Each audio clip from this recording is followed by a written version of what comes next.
Olá, Livaldo, bom dia. Bom dia, Nádia, tudo bem? Tudo bem, e você? Tudo bem, tudo tranquilo. Graças a Deus. Ontem, lá em Brasília, uma votação que representou uma derrota para a equipe econômica do governo. A Câmara dos Deputados aprovou por 296 votos a favor, 12 contra e 13 abstenções, o projeto que renegocia dívidas dos estados e do Distrito Federal com a União.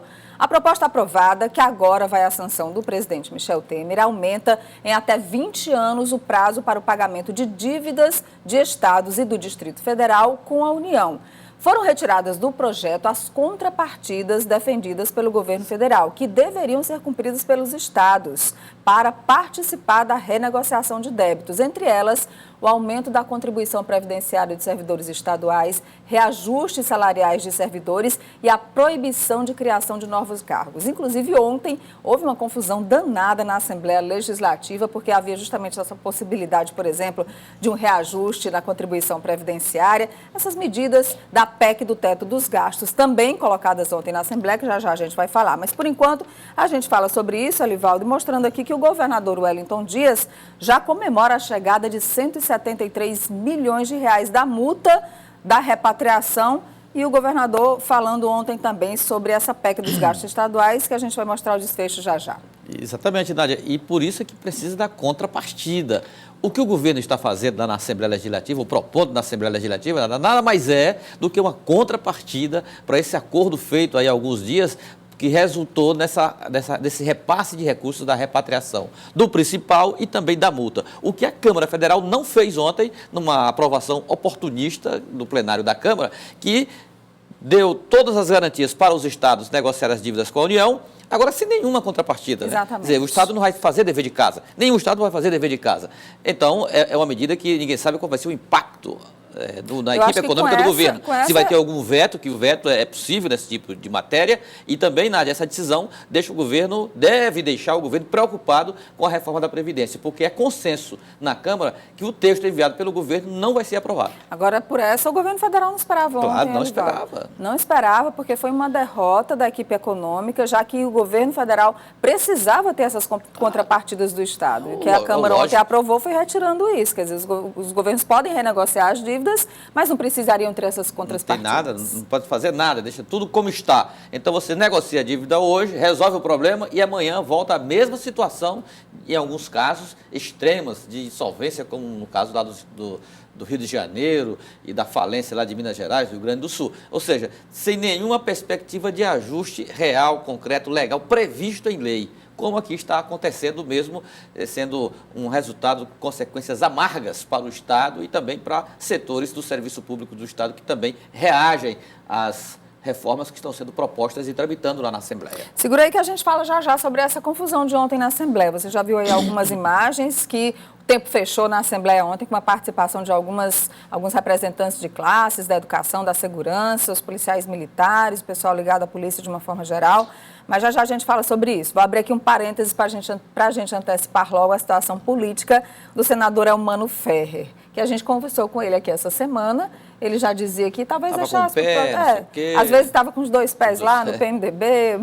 Como é que fica a situação, Alivaldo? Definida a data da filiação? Nádia, sim, a situação está absolutamente definida. Ontem foi uma conversa de solução para a filiação do senador Elmano Ferrer ao PMDB. Numa conversa ontem registrada no gabinete da liderança do partido no Senado Federal, com presenças aí do líder, o senador Eunício Oliveira, do PMDB do Ceará, ali do lado o senador Benedito Lira, ele é do PMDB da Paraíba, o mesmo relator do impeachment da ex-presidente Dilma Rousseff. E ali na foto sorridente, ex-senador João Vicente Claudino, como que testemunhando esse encontro com o senador Elmano Ferrer, em que ficou tudo certo, tudo detalhado. A filiação deverá ocorrer na última semana de janeiro, ali pertinho do início do ano legislativo de 2017. Então, politicamente definido, é apenas uma situação de ajuste do dia da filiação, que acontecerá em Brasília. Aqui deve também acontecer um ato. Mas o senador Elmano Ferrer no PMDB é prego batido e agora sim, com a ponta virada. Mas eu vi ali o ex-senador João Vicente, a pergunta que a gente quer saber é, ele vai também para o PMDB? Agora não. Agora não, ou talvez não vá de jeito nenhum para o PMDB. A tendência é não ir de jeito nenhum para o PMDB, apesar da boa relação que ele tem aí com o partido, com as lideranças locais e até nacionais. O ex-senador João Vicente, eu conversei com ele ontem por telefone, ele me disse que a situação partidária dele, ele só vai definir lá para o final do primeiro semestre de 2017. Mas dificilmente será o PMDB. Provavelmente o partido aí com a bancada de 20 a 30 deputados federais, pode ser o PSDB, pode ser o PR, partido que, inclusive, tem sido a preferência dos deputados estaduais do PTB ligados ao ex-senador João Vicente Claudino, porque ele não quer ir só. O PMDB é um péssimo caminho para esses deputados aqui do Piauí e os estaduais. Então, a tendência é um partido intermediário entre PSDB e PR. Mais para o PR, inclusive, que deve ser o caminho do deputado federal Fábio Abreu. Elivaldo, vamos falar sobre o secretariado do prefeito Joel Rodrigues eleito, que vai assumir o mandato no dia 1º de janeiro lá em Floriano? Ele anunciou ontem, numa reunião lá em Floriano, Nádia, e o secretariado está feito completo. Eu destaco a Secretaria de Saúde. Ontem confirmado Enéas Maia. Enéas Maia é um tucano que foi fundamental o apoio dele ali na reta final da campanha lá em Floriano, na adesão à candidatura de Joel Rodrigues na campanha eleitoral vitoriosa em Floriano. Enéas Maia, além de um político em ascensão no município de Floriano, aí nesse encontro ele aparece ali sentado, e ele é também farmacêutico, bioquímico, ou seja, é da área também. E será um reforço importante do primeiro escalão do prefeito Joel Rodrigues, que será empossado no dia 1º lá na cidade de Floriano. Ontem você estava lá na Assembleia Legislativa, era para ser aprovada na Comissão de Constituição e Justiça para seguir logo para o plenário a proposta de emenda constitucional à Constituição Estadual que limita os gastos do Estado pelos próximos 10 anos, podendo ser revista com 5 anos. Só que olha como ficou a sala da Comissão de Constituição e Justiça. Primeiro foi aprovado o orçamento, Isso, né, de 7,30%. Comissão de Finanças. 7,36% de reajuste, dá 9,5 bilhões de reais líquido. Ali a deputada Flora Isabel comemorou a aprovação do orçamento para 2017, mas olha aí como ficaram os servidores arremessando centavos, notas de real pequenas e muito protesto, Elivaldo. Conta pra gente. O protesto, Nádia, na verdade, ele impediu a discussão da matéria. Na verdade, a matéria não chegou nem a ser discutida. E logo que o deputado